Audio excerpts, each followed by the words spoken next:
So let's get a start. Paula, would you mind doing some introductions?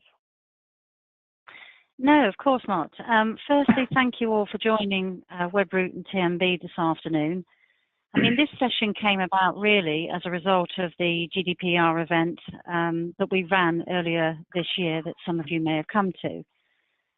One of the topics that was raised during part of that event was security, emails, phishing, etc., which led to a lot of questions being raised by the audience. As a result, TMB have responded and partnered with a leading specialist in this area, which is Webroot.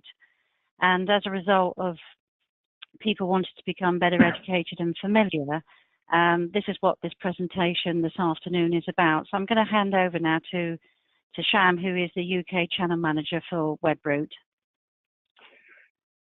Thank you, Paula. So just a bit of housekeeping. Everyone's on mute.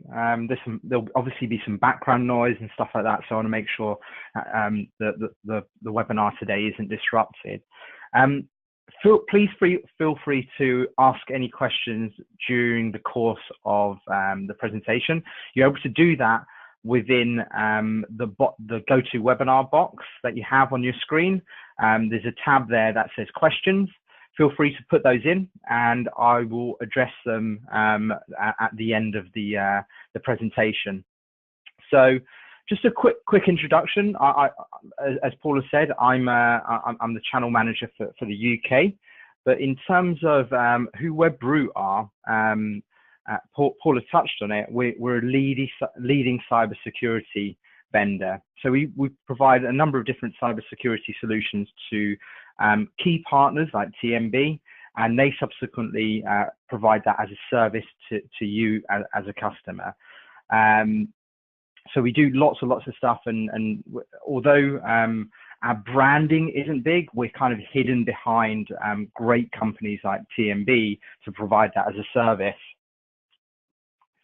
In terms of what I want to go through today, I wanted to touch on what kind of things cyber criminals are doing to trick you, whether it's a company or an individual user, the techniques that they're using, like phishing, and then the kind of payload that they're using.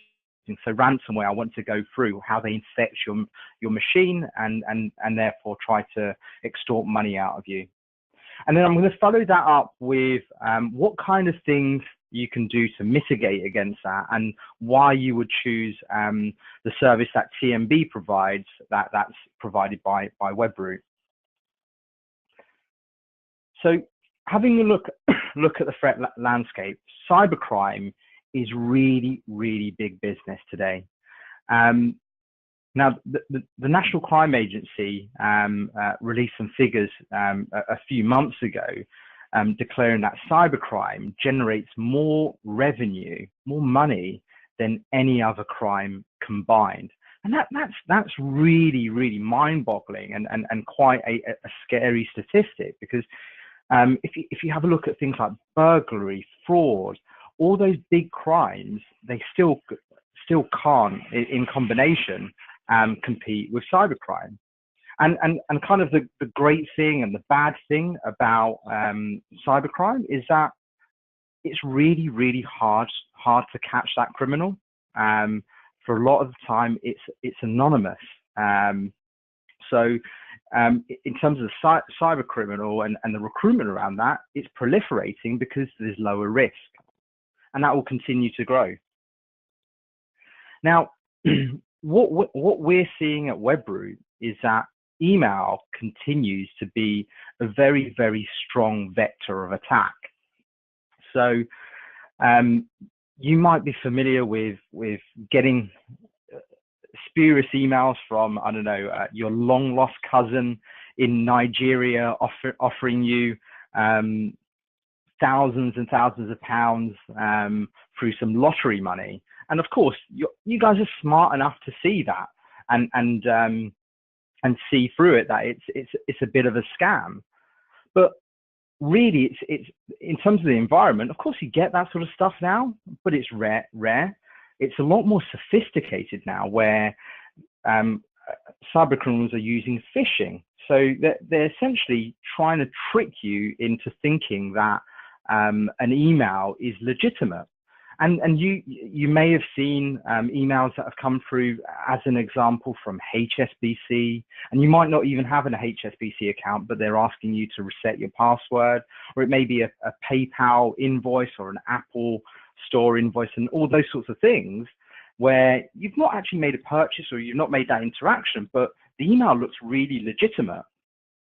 But then there's also very, very targeted attacks where the cyber criminal will actually find out things about you and then therefore try to trick you. So as an example, myself, I've been in security for 13 years, and I got attacked by a cyber criminal, and that person sent me an email that looked like it was from LinkedIn. You know, when you get a message from LinkedIn, where, as an example, Paula sends me a message on LinkedIn, and you get an email notification, and some of the body of the content is within that email.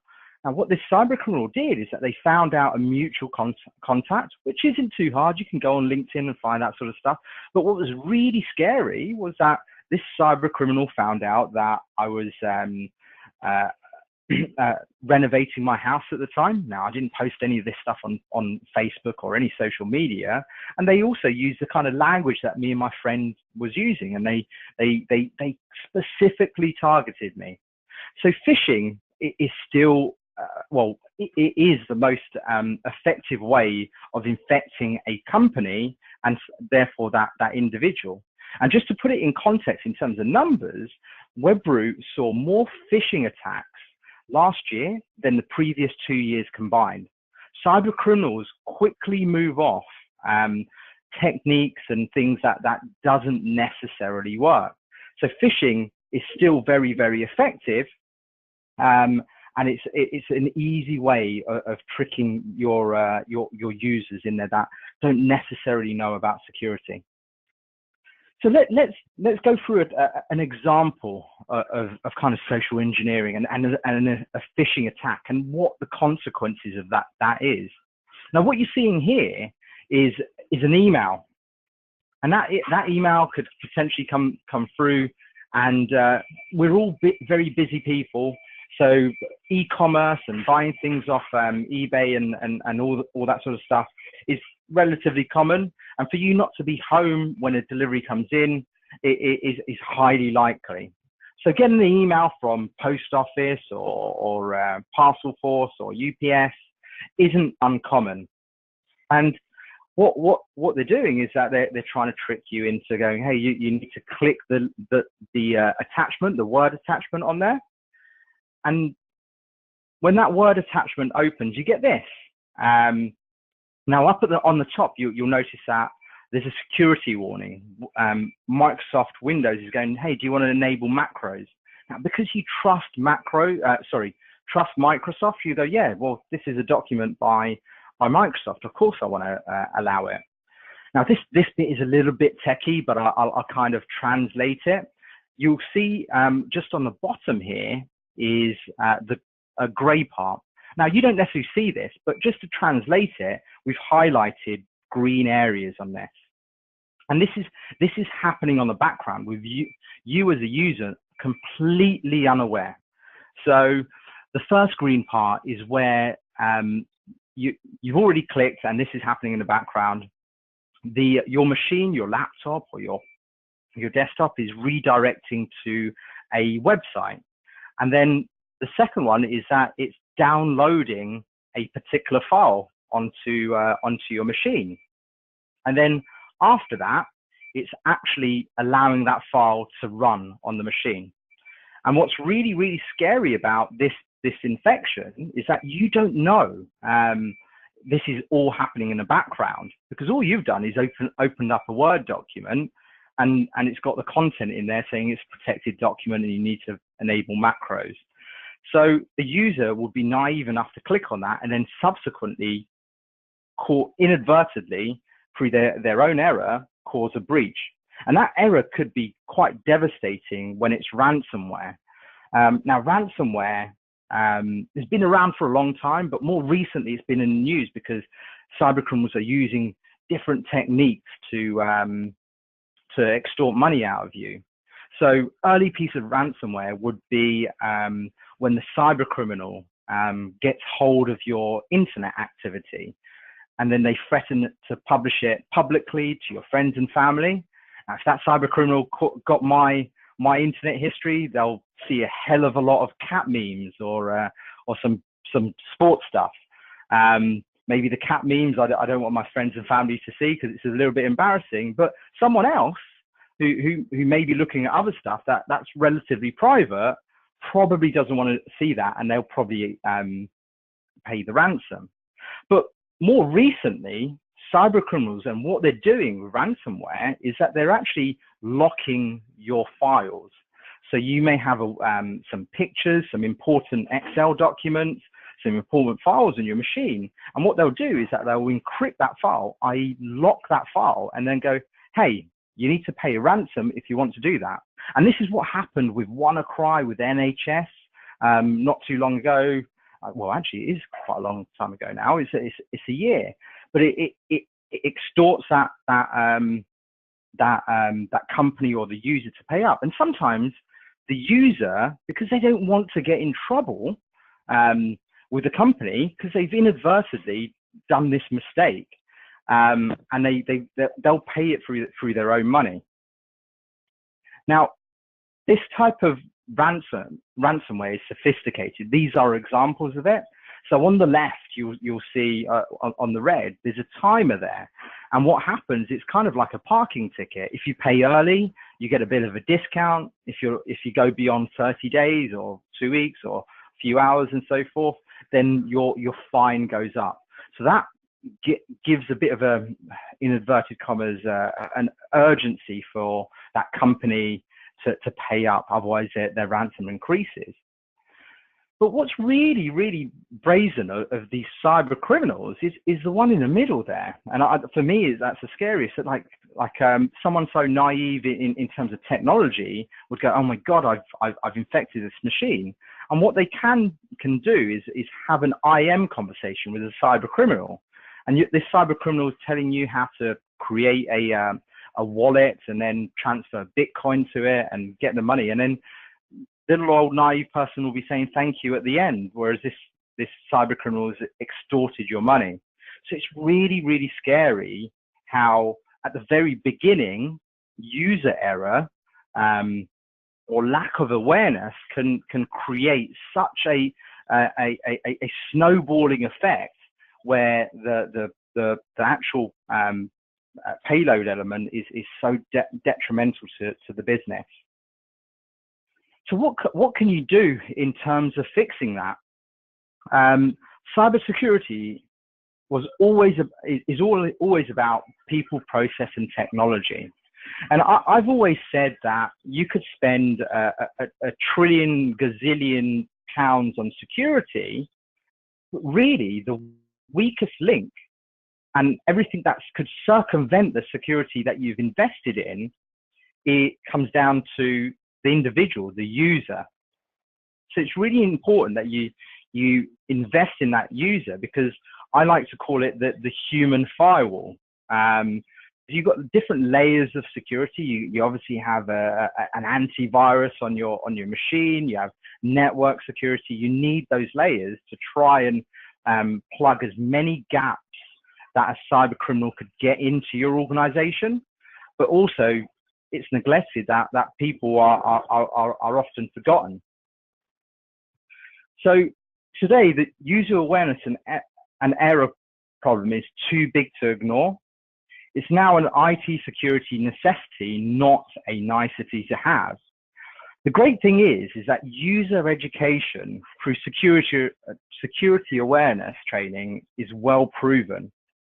So before, big enterprise companies would invest in this, but now it's filtering down to smaller businesses because they're seeing the importance on making Joe blogs that might be in finance that doesn't know about security to be more aware of these types of attacks.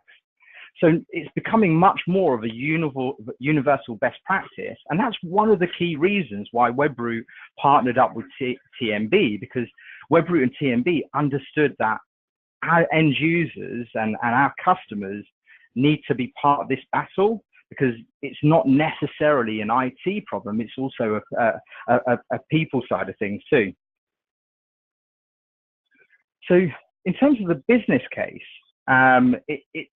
it's really outstanding what we see.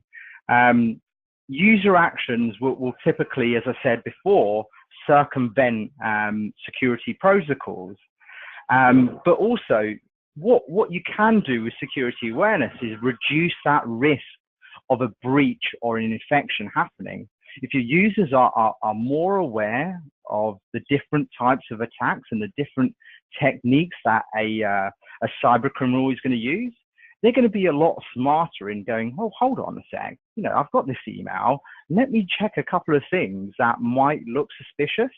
Or you know what, I might, phone up the company that this email is pretending to be an invoice for, and ask them what it's all about. It's also, as Paula touched on earlier, a GDPR requirement. GDPR is not just about IT. It's about the organization, it's about people, and that organization needs to take some responsibility in terms of the security aspect. So although TMB can provide the technology and the platform to do that, the users and the customer, you yourself, needs to take some responsibility around that security side of things. And also, which is forgotten, it saves money. It's obvious that if a breach happens, that brings a cost. But actually, when you've got a smarter user in terms of being aware on the type of cyber attacks, they're actually spending less time trying to figure out if they're being attacked or if it's suspicious or not.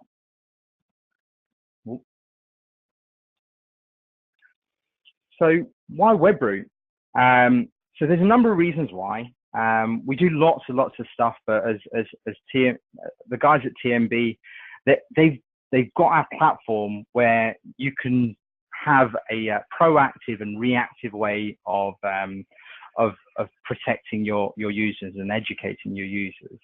So you've got the phishing simulation side of things, where you're able to spoof different types of emails, whether it's a HSB one, PayPal, anything you wanted. And those templates are put together, and you can start sending them out to your user base.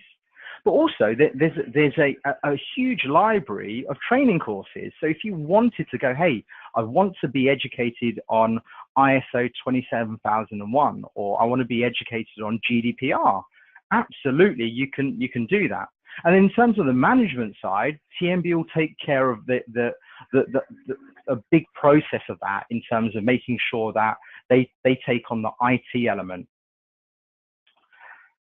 So I just kind of want to summarize really about what Webroot is about. So you can set up a campaign quite quickly with the guys at TMB, and then getting the training courses out to your user base can be done via the phishing simulation, and it's all integrated with TMB's platform to do that.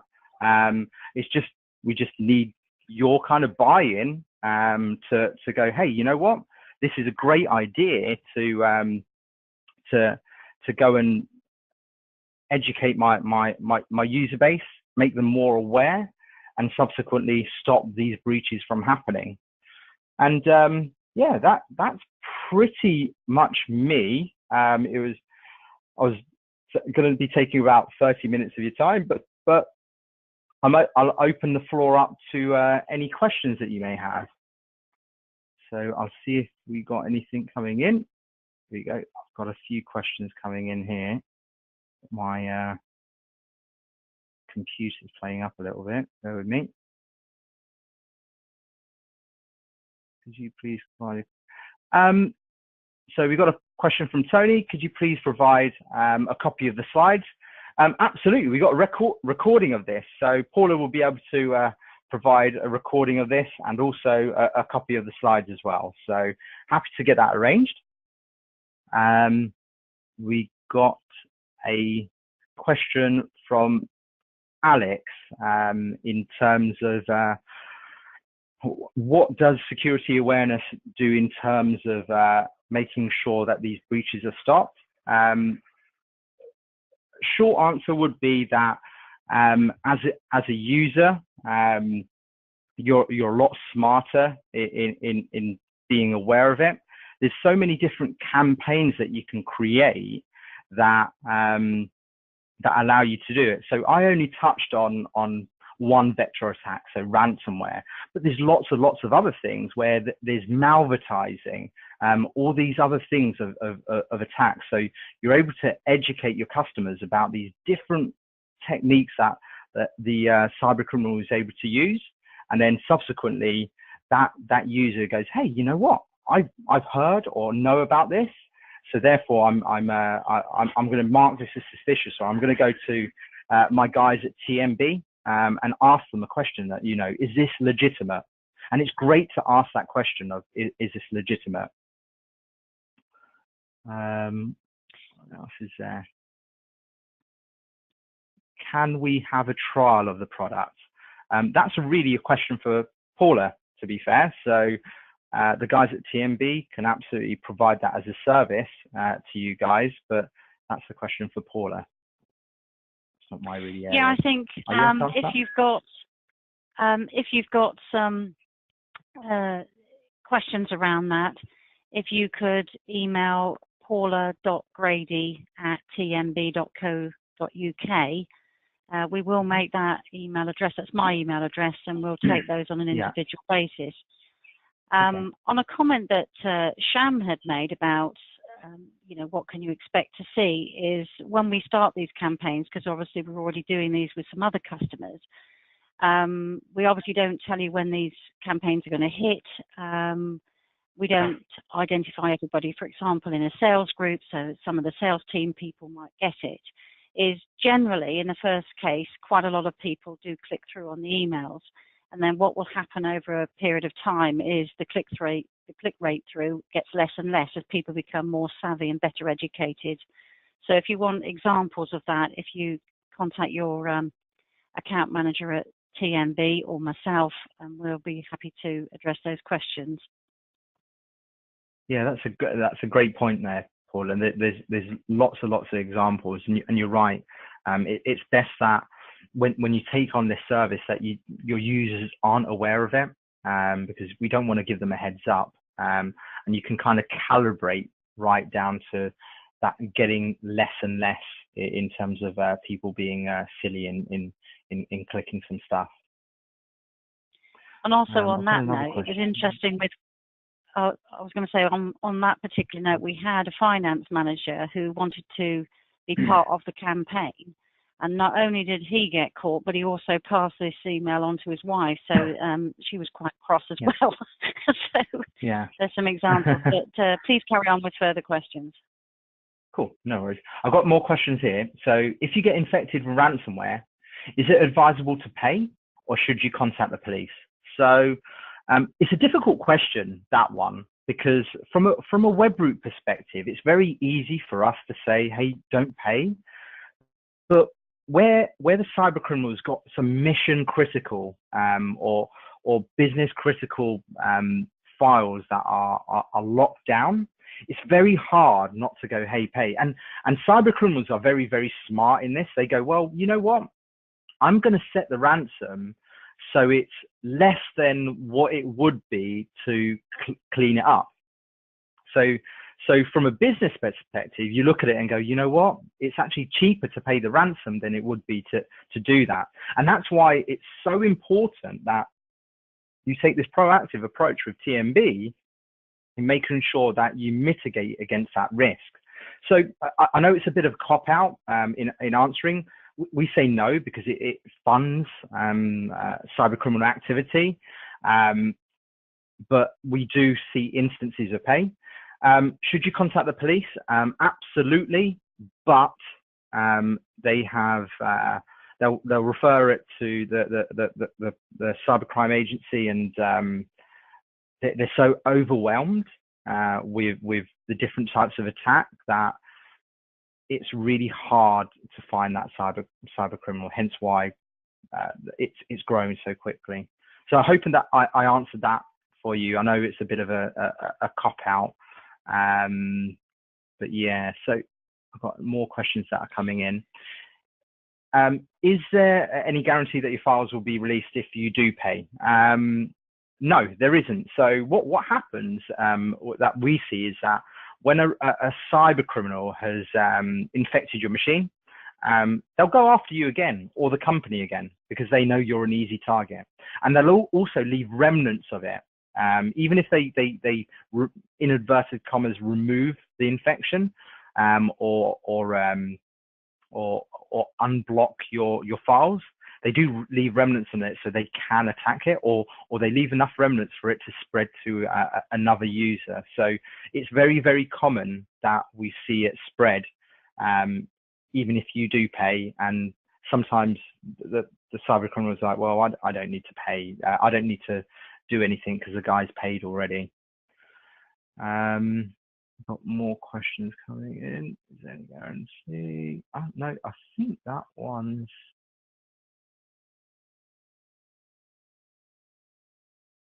Are there any examples of people paying ransom but their files being released? Kind of the same question. So it's kind of hit and miss. Paying the ransom and the files being released. It's kind of hit and miss. It depends on the cyber criminal organization. If they're, I've known of cyber criminal organizations to create webinars like this and educate people into buying a kind of ransomware in a box. So kind of, I don't know how to build a wardrobe as an example, but I know how to go down to IKEA and buy one and put it all together. So it's kind of like that, where cyber criminals are going, you know what, we're going to promote this ransomware in a box, and then they're going to get average Joe to do it. So it's dependent on that average Joe. If they go, well, you know, am I doing it as a business or am I doing it as a quick buck? But it's dependent on the type of cyber criminal that's attacking you. And on that note, I think it's.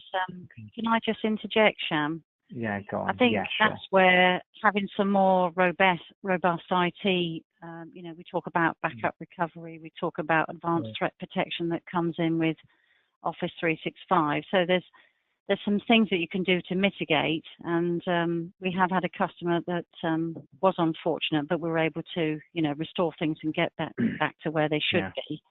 But it's not the end of the world, but obviously it does create a lot of disruption across the business, and you certainly don't need that.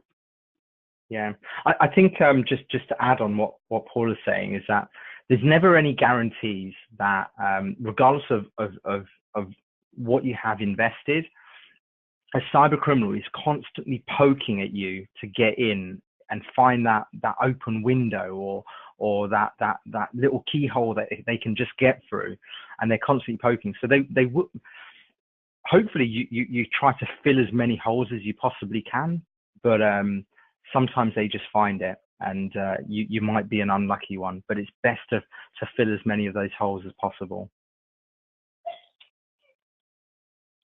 I think I'm running out of questions, to be fair. I don't see any more coming in. I'll give it a minute, and then we can kind of wrap up.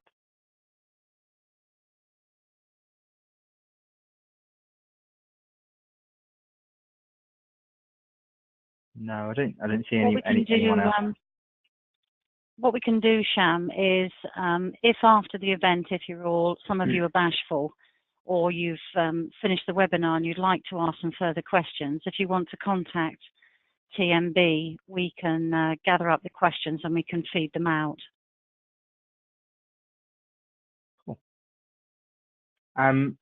Thank you again for everyone joining, by the way. I really appreciate your time. As Paul said, please contact the guys at TMB. Happy to to help you guys out, and looking forward to working with you in the near future.